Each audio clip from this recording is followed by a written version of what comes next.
we make up these really in-depth stories in our mind, and they're so in-depth that they feel real, and we forget that they're not real. And so many times people, it's like, well, what are you really afraid of? And getting them to think about what they're really afraid of. And okay, if the thing you're afraid of happens, what will you do then? Okay, you get fired. And I've been fired twice. I feel like many people have. Okay, you get fired. What then? And getting them to talk through it.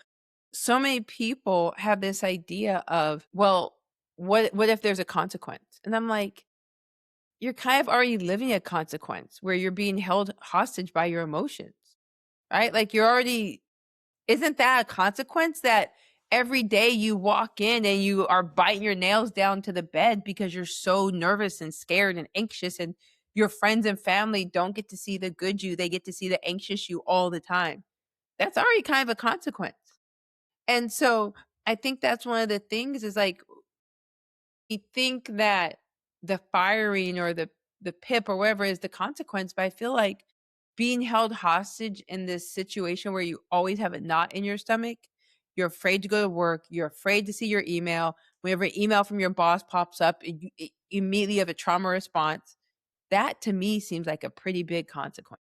That is a big consequence. And none of us are taught to frame it that way, right? That, especially for those of us who are anxious, I'm an anxious person, right? 100% me too. Yeah, you're constantly living in the future, but like that is a consequence in and of itself, is that you're creating this unnecessary stress for you. And then you made me think, one of the other challenges is like the PIP you said, right? Nobody wants to be on a PIP, but like, Mhm. but also there's some resolution in having it. You Yep. know what you need to do to improve, but I think people still get stuck in not accepting the consequence, right? Yep. Like they're still stuck back in the everything that happened before. Yep. And it's like, no, this is the current reality. So you got to let that go and you have to shift. Right? You have to shift if you want a positive consequence. Got to make some changes. Yeah.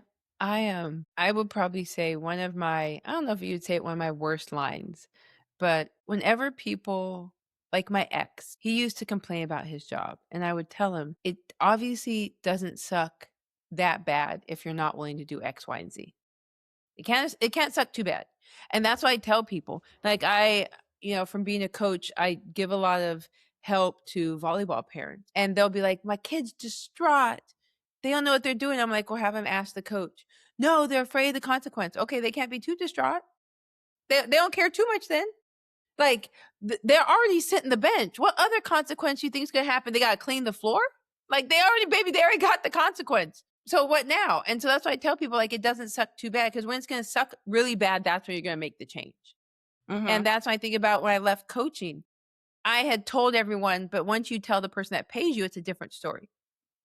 And for me, that's when it got to be a point where it sucked more than the thought of jumping to the abyss felt. And that's why I knew I had to just make that change.